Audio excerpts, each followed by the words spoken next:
DG Stéphane Balamwange Congo ya Lumumba Congo Tafachi Beton Tangwe koki yo Tangwango yangoyo ekoki Tolanda kango Papa Stéphane Balamwange Messieurs, dames, bonjour et bienvenue dans votre émission Tango Koki. Vous êtes sur Tango Koki RDC, votre humble serviteur Stéphane Balamwange. Je suis toujours là pour vous informer, analyser l'actualité et puis réfléchir ensemble pour arriver dans l'infiltration, les combats menés par les Wazalendo. Bitumbanyo sondenge Wazalendo doit récupérer. Bravo à nos FARDC, récupérer le village, contrôler presque Nirangongo Sikoyo. Et c'était à 15-17 km de Goma. Goma n'est plus sous menace, mais nous restons toujours vigilants et ça me fait énormément du bien. M23 Azuma Ndoki. Azuma Sassi, Bakoufi Lokola Bambinzo. Laurent Désiré Kabila disait, le peuple doit se mobiliser. Et tout celui qui ne va pas se mobiliser, a un ennemi à peuple. La nation doit rester debout. Sinon, nous serons des esclaves. De petits messieurs de Tutsis. Ça, c'est Laurent Désiré Kabila. Il a dit des choses. Je vais vous proposer, Makamoussousou, Laurent Désiré Kabila Loba. Je vais lire certaines informations sur le plan politique. N'engue président Tshisekedi, en dehors de ça, na bozindo mususu ya makambo na kati ya émission oyo. Hier, je parlais en long et en large. On a suivi l'émission en direct. C'était presque un cas des gens qui étaient en ligne. Presque 1000 personnes en train de suivre l'émission d'hier. J'étais tellement heureux de vous. Et tout réclamer vidéo mususu. J'ai mené encore mes recherches, mes investigations na Elango. Je vais vous parler des moments forts de notre pays. Je vous parle de 1960. Oui. Le 30 juin 1960. Ils ont rappelé Bissonine. Le 30 juin 1960. Le 30 décembre 2018. Ils ont rappelé Bissonine. Le 20 décembre 2023. Ils ont rappelé Bissonine. Batan wana il faut tout ça la nine. L'heure est grave. On n'a plus besoin. Il y a infiltration. Tout y a Congolais ou baoulala. L'heure est grave. Nous avons besoin des Congolais debout pour combattre l'ennemi. Les Congo, écoutez, kala les sous kozala maboko ya munguna. Trop c'est trop. Mupaya za mupaya. Mwana mboka za mwana mboka. Il est temps. Il y a tout comprendre Makambo pour te bannir au sale. Je vais essayer un peu de lire certaines informations à ma possession. Ok? Jean-Cy Kibala me tient compagnie. C'est l'infatigable que j'apprécie beaucoup. Ok? Voilà. Vous allez comprendre Makamoussous. Là, nous avons un groupe de Wazalendo, Oyo, Bazo Bungama déjà. Un groupe de Wazalendo au Bazo Bungama. J'aimerais que il y a bango vidéo. Il y a un groupe de Wazalendo Oyo. Baza Wazalendo de Nyakiri en mouvement vers le Nord Kivu. Bienvenue chez nous à Goma, Nord Kivu. Suivons d'abord cette première vidéo de Wazalendo. La mwami wetu Shoshontale Kamirogosa. Kwa jina la chef de groupement wetu wa Mubugu, Patriarche Katora Ndalemwa. Kwa jina ya bakoko yetu ya village ya Kabare, tunasema aksanti na kutakia watoto wetu safari njema. Mwenda nebolo ndaremwa bahondorera, ndara bahondorera. Tata Felix Tshisekedi Antoine Chilomba bahondorera.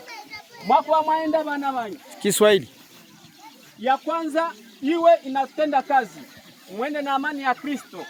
Mungu awasaidie, awaongoze. Musifanye uyangu yangu. Mkole kasi kwa vyenu. Mchunge mgombanie nchi yetu. Pale ni chef du village wa Kabare. Ni kwa majina Chanda David na Kabare. ndio mwenye haiko napatia watoto yake mate kusudi waende na amani ya Yesu Kristo, na Mungu aendelee kuwabarikia kwa safari zote watakazozifanya. Hapa nikiripoti toka village ya Kabare, niko pamoja nao. Sasa mnawaona wakiwa na generale hapa, anaanza kumubariki na kumutia mkono wa baraka pamoja na staff zake zote, akiwaagiza wasiguse chochote cha mtu, wajue wanyonge, wajue kila mulemavu yeyote watakaye mkuta vitani, wasaidie watu wakaaji wote wa Kongo. Hapa kabisa unaona bahati zinaendelea kabisa. Unaona akimutekeleza pale kumtolea salamu na mibaraka zote, anaendelea kuwatolea vijana macharichari ambao wanakuwa tayari kwenda katika mapambano kwa kusaidia nchi yetu ya Kongo ya Kidemokrasia.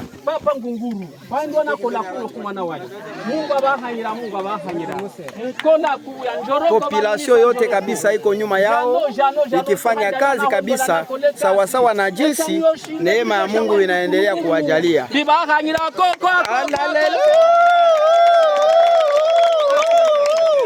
Voilà, ça c'est la première vidéo de Wazalendo. Et une bonne chose, nous encourageons ces jeunes. Alors nous quittons là pour vous montrer encore une vidéo. Il y a EAC, comme un coupeur de route. EAC, soda EAC. Comme un kate la batu banzela. Bakanga batu baboto la batu biloko. Tala niveau bapaya oyo makambaye ko sala na mboka na biso. Et biloko nyonso tout oyo Wazalendo otelemela yango. EAC wana bando qui est belle bazana kati kuna. Cette vidéo ta batuni nga yango na kamona qui passe la mutema. Ba yebisinga urgence très malheureuse. Oh, dans tout le monde, qu'est-ce qui se passe? Ba yebisinga des militaires de l'EAC déployés au Nord Kivu sont des voleurs purs et simples, des coupeurs de route sans précédent. Que nos Wazalendo soient très vigilants. Mais qu'est-ce qui se passe? Suivons d'abord cette vidéo.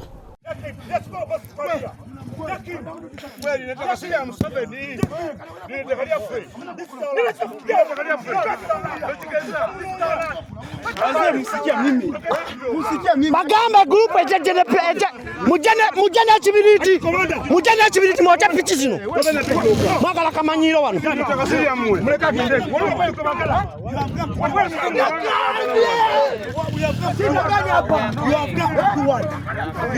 yalule rinyalyo gwani yokera rinyalyo gwani yokera rinyalyo speak your name. I never seen this. Speak your motherfucking name. You call the president. You called you? You call the president. Call the Who sent you here? Who sent you here? The commander. Which commander? Identify yourself. You talk yourself. He's a commander. You've come here to do what? Commander yuko wapi? We nani? We nani? Unaitwa nani? Wewe. Unaitwa nani? Wewe nani? Unaitwa nani? Wewe nani? Abantu bali wewe nani? Wewe nani?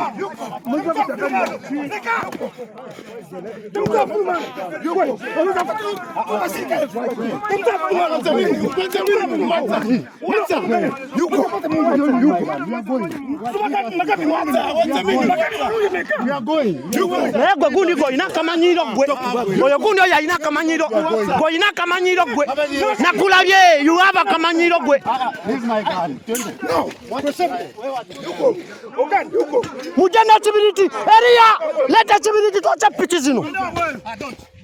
Leta pichi tocha no pichi. Basi wala chi. Kugira bogezi. Muleta pichi muleta chibiriti tocha zino pichi. Magala leta kamanyiro.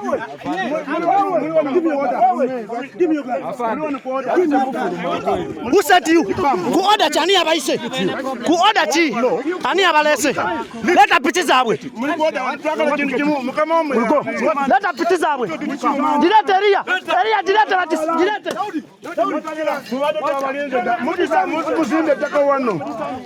Oya ina kamanyiro no. Oya ina kamanyiro yo. Oya ina kamanyiro. Ona ina kamanyiro kanjo no. Magala tuta. Afana toina mwe. Toina mwe.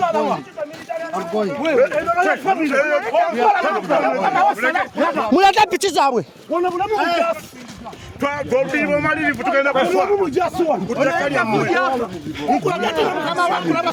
Gwe madafaka. Ono madafaka abada manyina kusindika basale gwe bakungana ku mulimu. Pumbavu. Gwe la kumanyira gwe.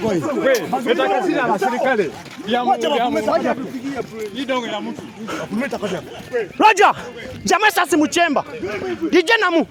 Je sasa muchemba tumulagazi tuliba amaje. Jamaa sasa gwe kusindike basale gwe sawa zino. Oje kuluzi ngo mulimu kwa bwerere.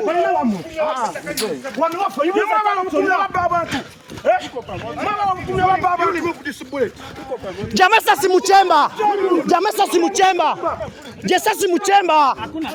Wote. What is it?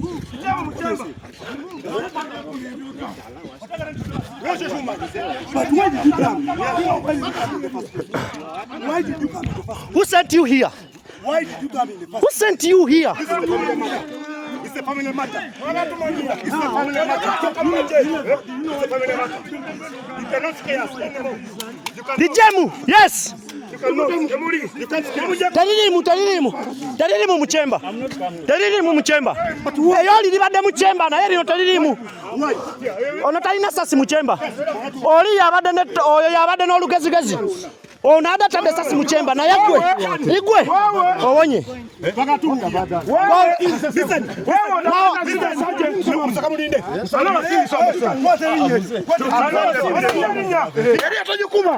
Tokuba jirekere ojeria.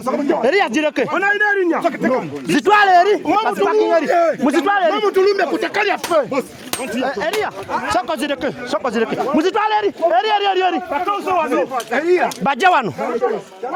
Hey! Come here! Natuni, Ezaya solo toza lukuta. Vous avez compris vous-même. Bomoni ndenge tracasserie wana ezozala. OK? Information sur comme Soussou Ezanini. Alexis Guissaro, ministre d'État et ministre des Infrastructures et Travaux Publics, annonce la modernisation du poste frontalier de Kanvivira. Merci beaucoup. C'est quoi Alexis Guissaro wana pour s'impliquer na dossier ya Kalamambouji na Kasai Central wana zakunate. Lié ensemble avec le gouverneur du Kasai Central, pas Dieu donné, John Kabeya, wana basa l'aventure. Tout ça, c'est pour clouer l'électorat du président Tshisekedi. Nzamba otalabino. Nzamba otalabino na oboli ko sala la mokonzi ya mboka. Il vous donne la confiance, mais vous le poignardez dans les dos. Ce n'est pas normal. Là, c'est la photo du président Tshisekedi. Ok, je vais lire maintenant. On garde, on reste là, j'en sais. RDC 26 octobre 2023, Kinshasa, le président Félix Antoine Tshisekedi Tshilombo a reçu jeudi Jean-Luc Mélenchon, homme politique français et leader de la France insoumise. Ce dernier était accompagné de députés membres de la Commission des Affaires étrangères, dont Carlos Martins Bilongo, d'origine congolaise. Ces députés sont signataires d'une proposition devant le Parlement français qui condamne les intrusions et les exactions faites par le Rwanda en République démocratique du Congo, a dit Mélenchon, qui dénonce la reprise des activités militaires d'agression au moment où la RDC organise ses élections. J'attends que la condamnation de la France par la résolution que présentent mes collègues fasse ressaisir les Rwandais. La RDC aspire à la paix et à organiser ses élections comme elle l'entend. Nous souhaitons que le Rwanda abandonne ses visées expansionnistes, a-t-il rajouté. Voilà. Wana Ezali avec le président Tshisekedi. Je vous montre deux Tintins, des Milou, des espions, des infiltrés qui ont trahi nos FARDC, qui ont trahi Wazalendo pour M23 Azwa Kichanga récemment. Les officiers de FARDC qui avaient vendu la carte de Kichanga aux rebelles du M23, maintenant aux arrêts, leur visage, ok, explique tout. Bon, déjà, tout si Rwandais. Donc de tous si oyo bakota na armée congolaise envoyée par Kabila na opération en mixage brassage avec Kabila, Robert et consorts pour nous infiltrer, babanda côté à tout moment plan abisso bango wana. Pour moi bango, ce n'est pas tout. Je continue avec les informations. DGM avait publié ce document au moment là, c'est quoi avec Jancy. DGM avait publié ce document à l'Obénin. En tête, il y a un document Zali, liste de personnalités congolaises détentrices de la double nationalité. Batanga batu belé. Mais muto a intéressé ngai awa na deuxième document où Azali encerclé na Soukawana Katumbi Chapwe Moïse. C'est un document qui a été publié en 2018. Donc aujourd'hui, tu retrouves à la Kimia. Merci beaucoup. Alors, ici, je vous montre encore nos FRDC dans Moussala Balikosala. Une percée réalisée par le FRDC, plusieurs localités sont ainsi libérées, notamment la commune rurale de Kibumba. Cette nuit, le FRDC contrôle Kibumba, Kinyamaoro, Buumba, Kibati, juste dans le Nirangongo. Le FRDC contrôle ces entités proches de la ville de Goma. Nebomoni Bangwana Mandoki Balati jusqu'au dents. Balobi ki awa makambo ya kosaka na ngweza li sosote. Vous comprenez? Merci beaucoup. Wana FRDC. OK? Toujours kende na bango ndenge wana. Maintenant, na ebisa kibino ki tango ekokoma boyeba. Mzee Laurent Désiré Kabila. Dans cet élément na ko proposer bino et kokanga mambala moko nyoso mibale. Il y a liboso où ils ont mobilisé la population, ils ont côté les malades dans l'enseignement. Il y a mis balé avant de la quitter, ils ont le Alexis Tamomamba et les autres. Suivez. Du pays, hier, le président Laurent Désiré Kabila a demandé à ses concitoyens de se lancer dans une guerre populaire dans l'est du pays. Il a expliqué que la population devait faire des efforts pour jeter les forces rwandaises et ougandaises hors du territoire de la République démocratique du Congo. Extrait. L'issue est certaine qu'ils vont perdre la guerre partout, même là où ils prétendent encore avancer. C'est une guerre injuste imposée à un peuple souverain. Et le peuple doit se mobiliser. Il n'est pas encore assez mobilisé pour répondre à l'agression. Et je pense que l'issue est certaine. La victoire appartient au peuple congolais. Le peuple doit se mobiliser. Tout le monde s'est préparé pour confronter l'ennemi. Dans chaque village, les gens doivent prendre les armes, même les armes traditionnelles, les flèches, les lances et autres choses. L'essentiel est d'écraser l'ennemi, parce que sinon on va devenir l'esclave de ce petit messier de Hutu, de Tutsi plutôt. C'est donc clair qu'on doit se défendre et qu'on est obligé de se battre sur son propre territoire d'abord, pour éjecter dehors les agresseurs. Les Tambo Mwamba, les Zaidi Ngoma, l'autre là, Londa Boululu, Wamba Diawamba. Et vraiment une kermesse de gens, en tout cas corrompus et inutiles.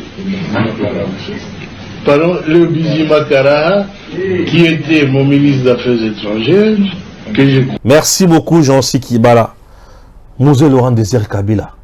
Alobi, ce qui te tenir compte, Yamakamoto Salate, boye ba très bien que Tokokoma ba umbu, yaba tous. Nan yazali prêt à koma esclave yaba tous.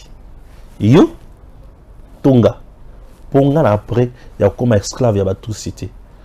Yo ce que vous après à koma esclave yaba tous. Merci. Yo mutuzo yo ka Alexis Tamamba Lobaki, Alexis Tamamba Lobaki. Alexis Tamamba c'est un voleur. A moto yo kate. Oyo kinga malamu. Merci. Alexis Tamamba moyibi. Ko kutala ndinga za wanate. Papa moyimbala alobakaka azo finambebo. Ko Alexis Tamamba on dirait azo mela miliki. On dirait tela miliki mususu na mbebo pour fina kango. Alembola kango. Ça c'est Tamba Mwamba. Vous avez compris? Merci. La RDC n'est pas une affaire des étrangers. La RDC n'est pas une affaire des étrangers. Et là, il faut qu'il y ait d'abord l'histoire de Malam. Double nationalité ou pas double nationalité. Candidature invalidée ou non invalidée. Moi, je te parle de Katumbi aujourd'hui en ces termes.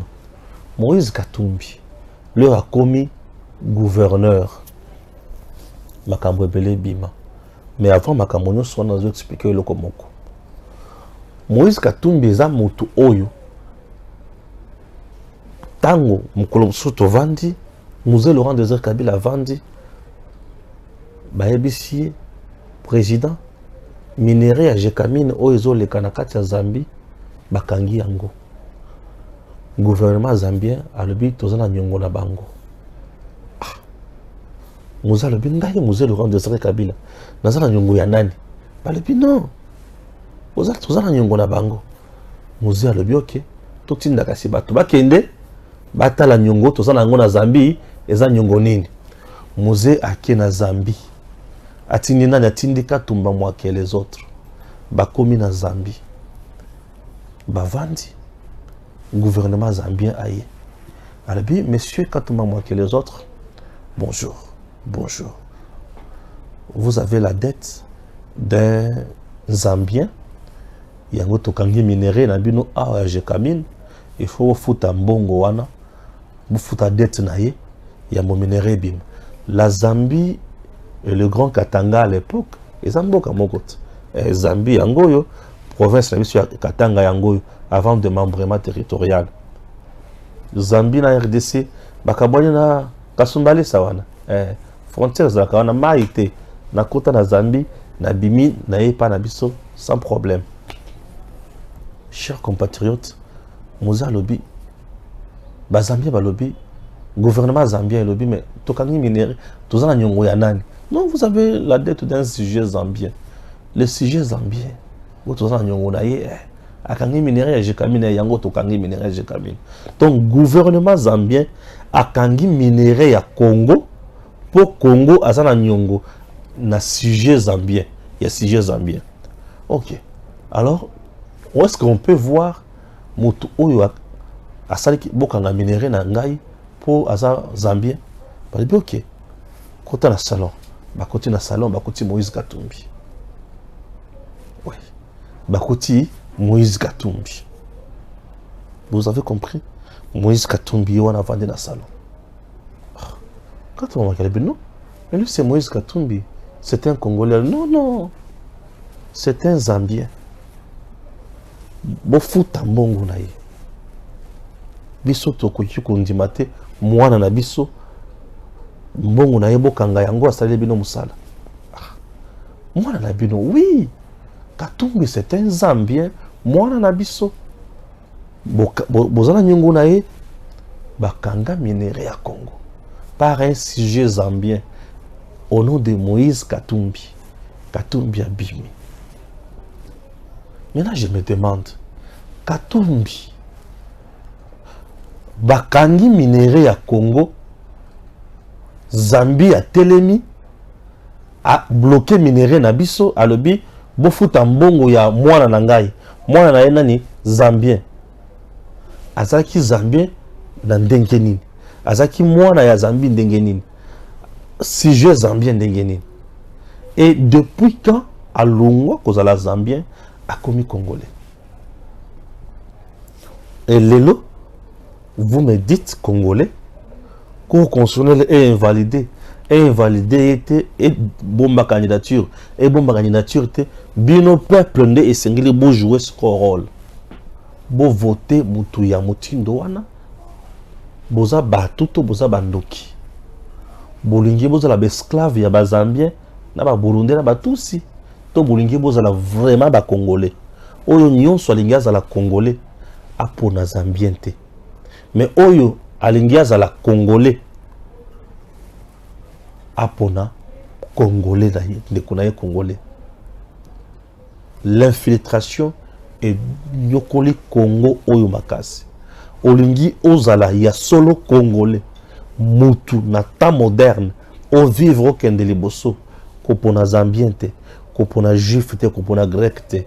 pour les Congolais de père et de mère. Pour tala Zambia makambosala, bakanga minéré. Et à cette période-là, batu banyo kwama boye na Katanga. Je camine kota banyongo. Bajan je camine bakufanzala. Bakatange ba souffra, batu ebele banyo kwama à cause ya Zambien ou ya kangaka minéré ya Congo comme Moïse Katumbi. Chapwa. Yende mutu yo lelo wandi okupona comme président na tuni. Oya kangaka minéré na biso lokola sujet Zambien wana. Ezaka kaye to ezalaka leki na ye. Ezaka kaye to eza mutu mususu. Aujourd'hui, il y a le président na Congo, mais moi na ye aza député national na Zambie et pas na Bango. Est-ce que makambo na babozo yoka? Zambie lelo soki Katumbi a lobby na zwimbongo na ngana kei. C'est-à-dire ba Zambien ba komi na nzala ba komi ba cas sociaux pasi ekomi ko senga ONU aya kuna asunga batu. 80% de l'économie à Zambie est dans le Katumbi.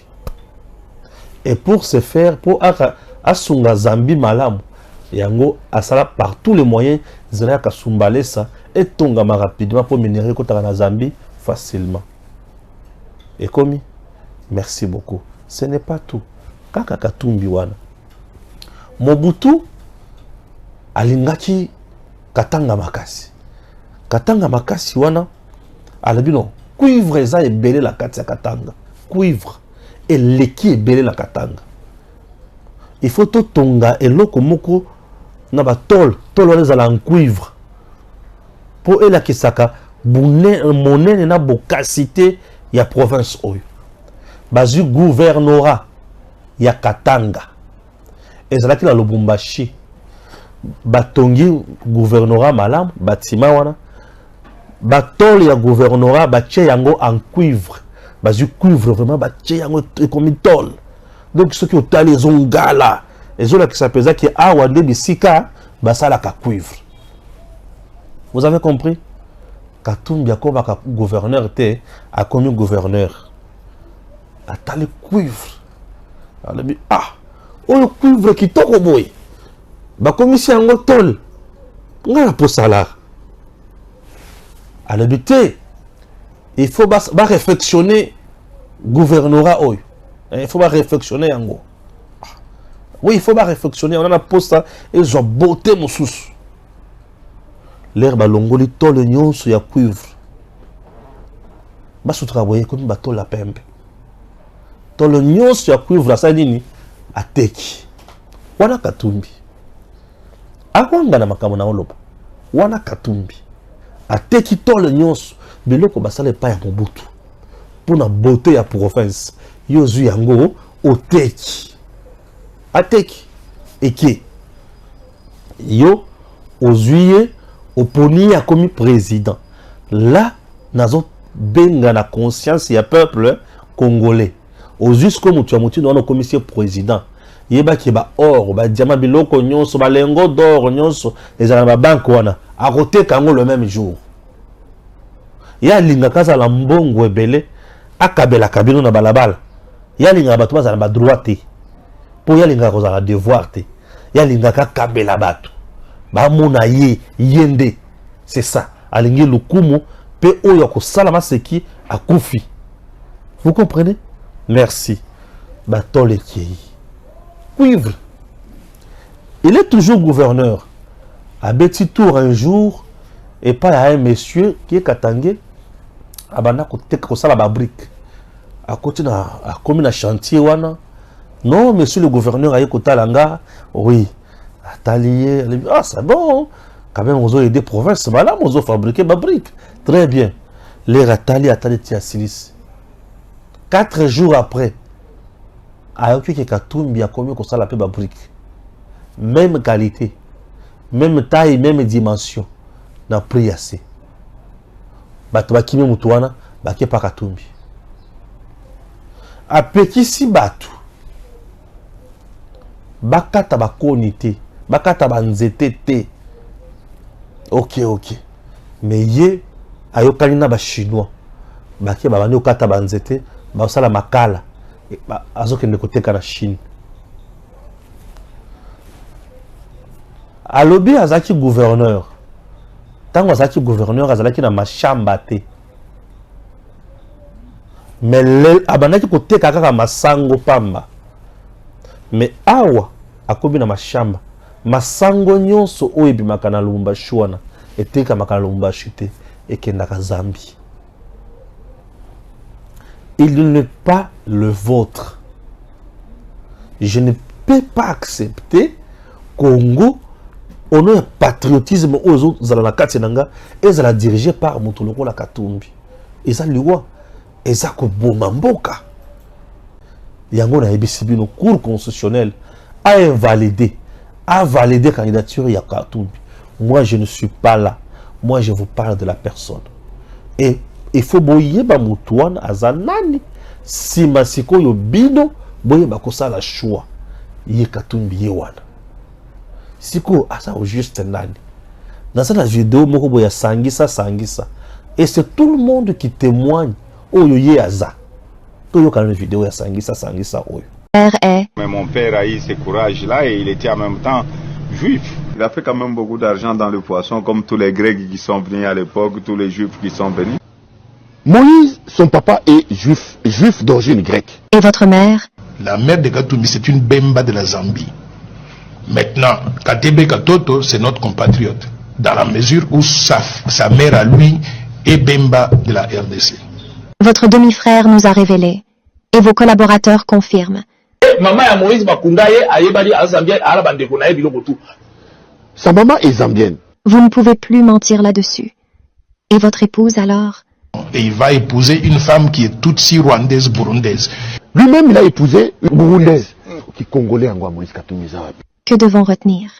Il n'a pas de connexion, il n'a pas de sang congolais, il n'est pas éligible pour même prétendre être candidat à la présidence de la RDC. Quand moi je l'ai connu, on voyageait ensemble, puisqu'il avait la nationalité zambienne. Nous avons vu plusieurs passeports de M. Katumbi. Je n'ai rien contre lui.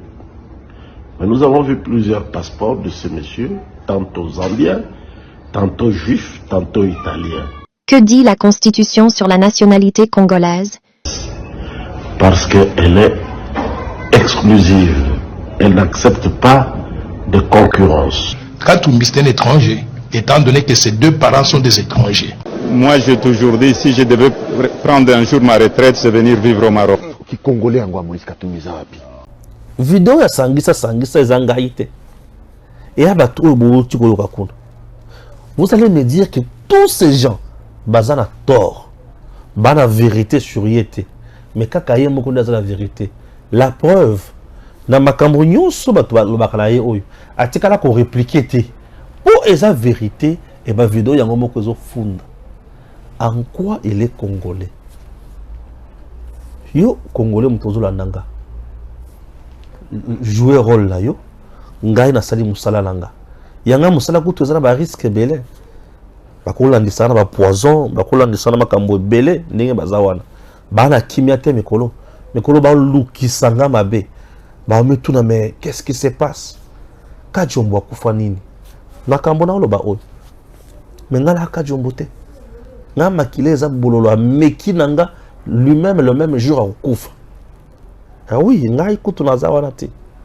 donc moi je défends mon pays.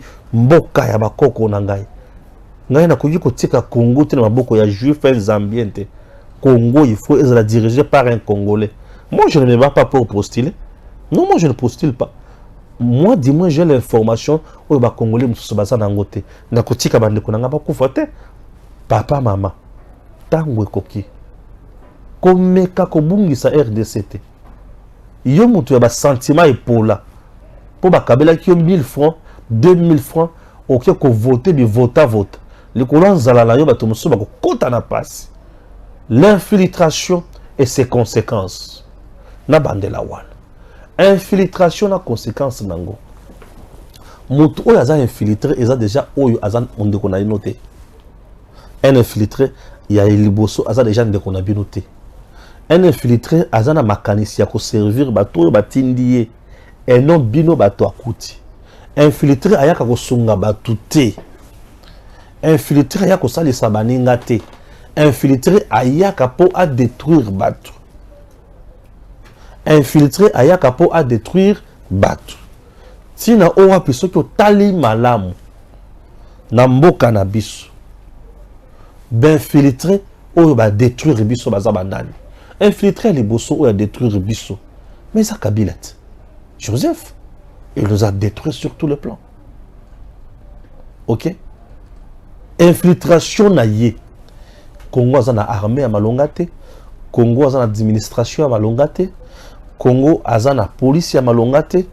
Congo a na administration qui to côté ba travailleurs ya Congo bazana ba salaire à malongate. Congo a na frontière sécurisée. Congo a na carte d'identité. Congolais a mutu ya soni. Congolais Congo a na économie. Congo a na entreprise mon côté où ils ont produire biloko ya kolia na ya kolata. Okoki ko la kisangai entreprise où ils ont na Congo ya ba congolais ils ont engagé ba tebele et ça la katana puta.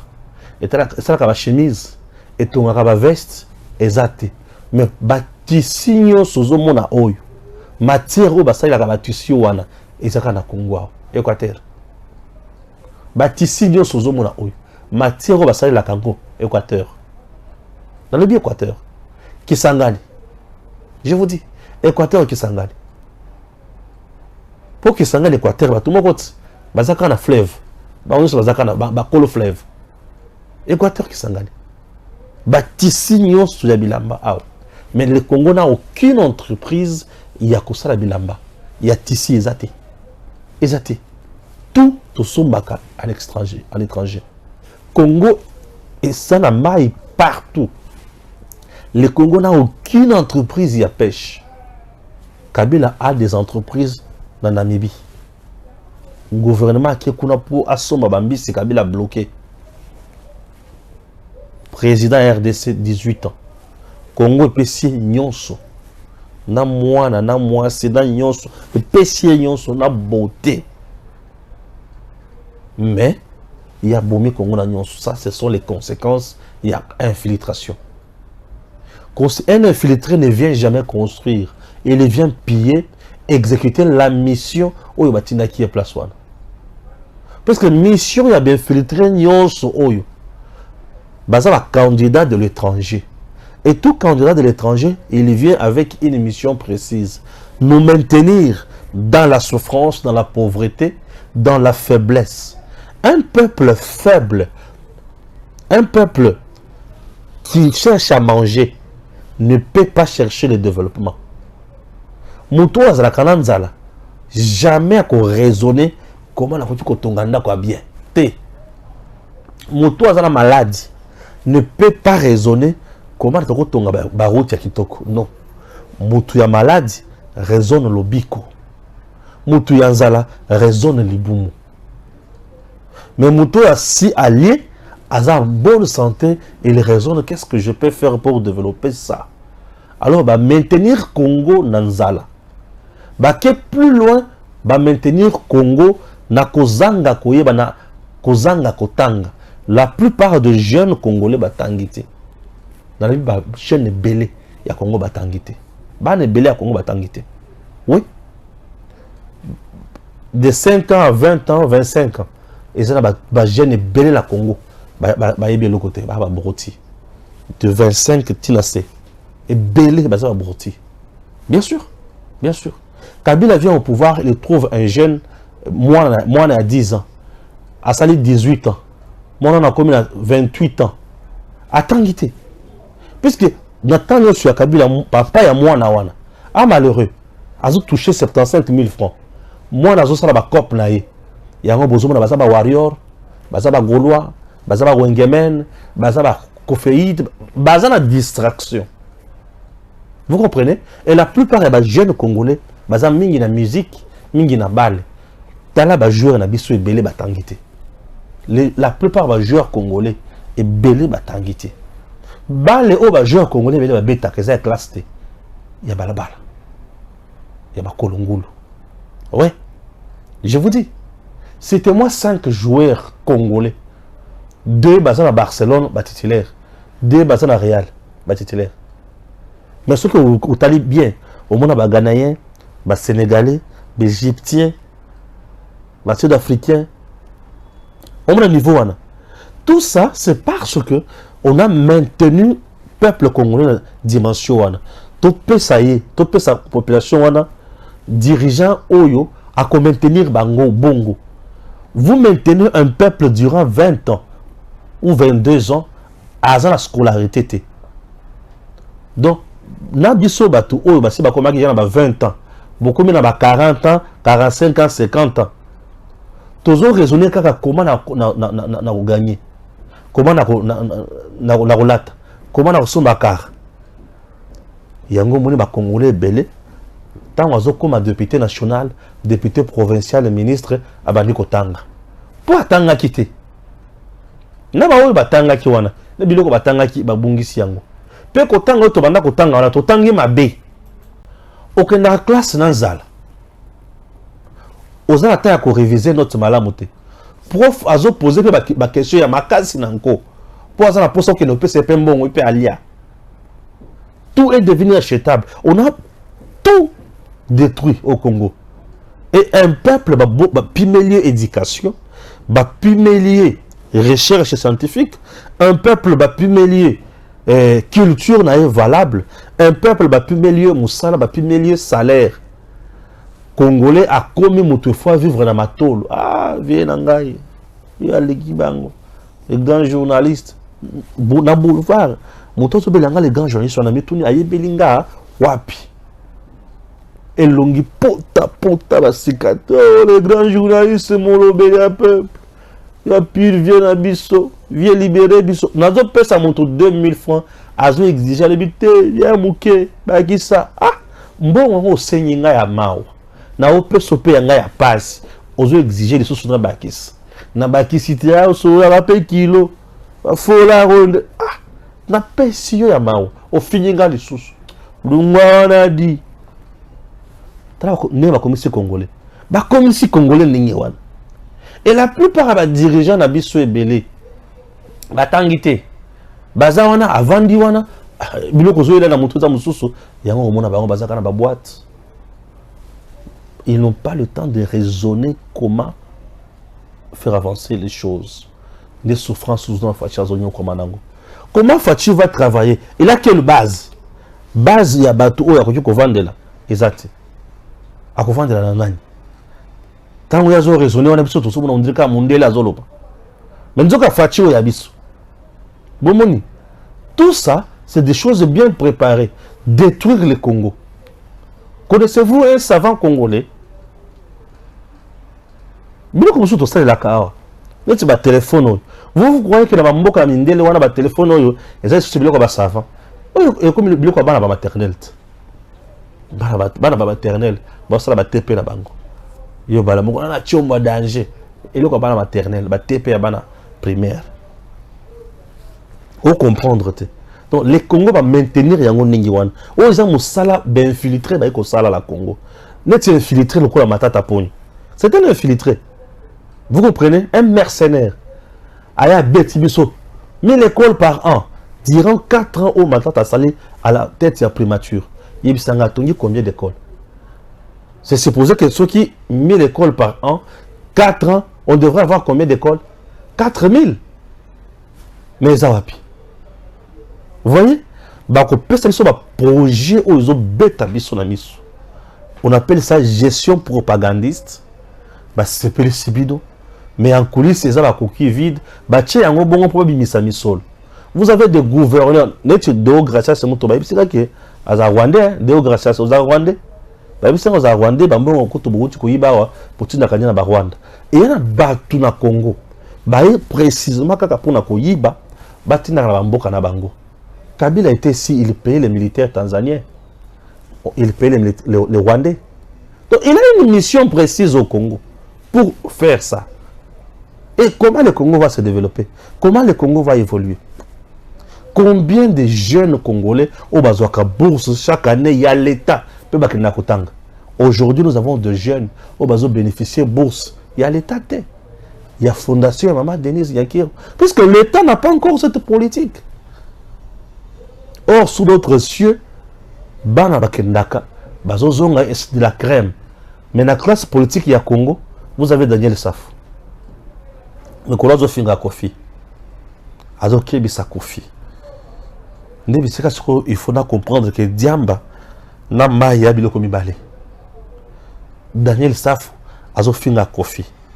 Azo kebisa Kofi. Keba yo Kofi yo. Kokota contre ma politique na bisote. Akota tengeni. Bisika na monike Diamba na mai ya biloko mibale. On a zoné Daniel Safou azo finga Kofi. Pour Kofi ou Daniel Safou azo finga Nathalie Kofi. Nathalie Daniel Safou. On a dit et ça dit t'as dit que tu as marié dans le biti la point où il faut dans la case zob pour comprendre bien parce que la chien marié la comprendre mais là on a préféré comme zoba na ko kakate bon na chata mo marié muke Nathalie Safou makolongulu. Ah ok. Dans makolo siko ya mwindu. Nathalie likolo elongi ya pembe. Oh. Mendele pe bazaka ya boye. Makolo mwindu elongi pembe. Ah, j'ai compris. Ba bisinga te mendele ya boye bazaka te. Oza mendele ya ba savon o basaka na limité pas ba chinois. Ah bien, ok. Ok. Navandi sous Nathalie na moni Safou. Batine nga vidéo ya Safou na Louis France. Safou la na mbeto moko boza binteko. Azo senga lisungi basunga po azo bela. Alebi oh mais Kofi akoye kotinda na potote. Achela bakumiso ya bien. Azi baso ya bien. Bazo ka ba masser na nzoto ayoki bien. Mais azo finga mutu mutinda oyo. J'ai vite compris. Ba produit Kabila. Safou azo ka fleur azo ka na copie sa Jeannette Kabila. Akoki ko raisonner nini. Vous voyez, l'infiltration nous a causé du tort. Et cette infiltration est outil Moussika. Infiltration à Makassi depuis même Mobutu. Infiltration les acquis déjà. Mais comment qui Makassi boité? Infiltration est comment Makassi avec Moussé Laurent Désiré Kabila tant qu'on y a ba Rwandais. Et puis les assassinés à Kofi Totikalila Kabila. Et le parrain de l'infiltration Kabila. Donc lui c'est le père de l'infiltration. Donc Joseph Kabila, lui, c'est le père et à infiltration à Congo. Donc Mozalissi, Mokeli, Yé. Et tondi. Après ça, Batrelo va comme souffrir na yango. Tina wapi na ebisibino. Tango koki, pour comprendre ce que le photo sale. Donc ça la sikonine. 1960, le 30 juin 1960, dans le 20 décembre 2023, il faut y rappeler Bisso et Lokomoko. 1960, le 30 juin, je m'excuse, le 30 juin 1960, ils ont rappelé Bisso indépendance. Indépendance. Tout ce pays, tout le monde, combien indépendant? Vous comprenez? Tout combien indépendant? Indépendance auto soit qui en 1961 pour tout gérer mboka na biso to kende liboso to ko bungisa yango le 17 mai 1997 avec l'entrée de Kabila Moussé to bungisi yango uta to bungisa ki yango ti to ko zo nzela se ko poto banda ko récupérer yango le 30 décembre 2018. Tant on va voter Tshisekedi, président de la RDC. Je vais vous dire ceci. Lumumba s'est battu, ensemble avec les autres, contre l'injustice. Baluki liberté. Bapoui injustice, Baluki liberté. Baluki droit. Vous comprenez? Baluki liberté, puis Baluki droit. Liberté ya koloba, liberté ya kosala la manifestation, liberté ya kozala na mboka na yo à l'aise, liberté aux appels na droit ya kokende kotanga bisika ya bien, aux na droit ya kosala l'administration bisika ya bien, aux na droit ya kokoma président de la République, aux na droit bozala na mboka na bi lokola ba citoyen. Bozana droit ce qui problème ezali, ba ma na justice, ba sambisa yo ke ba kanga yo ba beta yo. Aux na droit ba kanga yo le sous-souté pour qu'on produire caoutchouc Ce qui produit quantité demandée, on te coupe la main. Non, non, non, non. Non, non, non. Les Congolais, ils ont manche courte. Nous avons les Congolais, ils ont bibimba. Mais tu comprends qu'ils ont une manche courte. Comment qu'ils ont une manche courte? Mais les batikala qui me les pauvres qui ont un sexe masculin. Mais en réalité, mon bal n'a pas beaucoup côté. Et c'est batikala qu'on va sunga mi bal. C'est à ce moment-là que moi, si j'ai développé mingi, cueillette agriculture. Chasse à banda la mingité cueillette mingi agriculture. Côté quand on a collé ça, on laisse ça mon bal. Oh ya boti sakaye, oui ya boti sakaye, mais azanga maboko manche courte. Tout ça à cause ya mondele. Lumumba na baninga mosusu balobi te boyete. To boyi makambo wana. Tozwi indépendance na biso. OK? 97 ba Rwanda ba côté libiso. Moza kotina bango bazwi ba institution nyonso. Bazwi biso le sous na bombe. Les Rwandais nous ont colonisés, chers compatriotes. Qu'on ne vous trompe pas. Les Rwandais nous ont colonisés sur le plan militaire, économique et administratif. Je vous dis, sur le plan politique. On avait un président rwandais. DGDA douane à Congo dirigé par un Rwandais. Rugwiza. C'était un Rwandais. Il est enterré au Rwanda. Dirigé par un Rwandais. Armée dirigée par les Rwandais. Poste clé par les Rwandais. Service de renseignement M23, les Rwandais qui dirigeaient tout ça. Le gouvernement, pour former le gouvernement ici, c'est Kagame qui donnait l'ordre là-bas. Mettez tel, pas celui-là. Rwanda. Les Rwandais nous ont dirigés pendant 20 ans. Ou 21 ans, ou 22 ans. Tango Mouzé, Natango Joseph. Rwanda Zubiso en otage. Tango Tshisekedi Diaye. Tubandi Kulungwa Sukuna Maboko ya Rwanda. Tshisekedi Bandi Kuzungisa Congo. 5 ans yango eleki na Tshisekedi azongisi Congo. Siko tukomi na temps où Tshisekedi siko il faut à confirmer Congo pour Kagame il faut to bomaye. Pour tout tika la kimia côté wana pour tout to bomi Kagame. Mondele to koyebisa ye au lieu traiter na Kagame vient traiter avec nous au kozo ozanango posa. Vous comprenez? Alors tu revends siko albement toujours traiter na mondele toujours kene liboso. Pour Kagame to bomaye kala mingité. Tant que tu vends dans Neniwana, il faut tout kende les bosso. Ce qui t'a raté, tu sais qu'elle dit, l'élection le 20 décembre 2023, Boye Kagame qui nous a dirigé pendant 22 ans, il va encore nous récupérer, puisqu'à ce moment-là, il va instaurer un autre régime ici. Et Kagame va nous diriger encore si nous choisissons Batumi Bale Oyo. Katumbi na Mukwege. Boye Kagame a suivi sur les sous. Bako changer constitution à ce moment-là et comme que président il faut pas voter par les députés nationaux. L'Assemblée nationale que vous voyez et qu'on va remplir là-bas tout si ba Ougandais na Burundi ba Zambien ba Yape et biso ba Congolais tous à la minorité au mata au kita c'est l'Assemblée qui décide. Ou à ce moment-là même Bizi Makara va venir déposer la candidature ici, même l'enfant ya Kagame a déposer la candidature.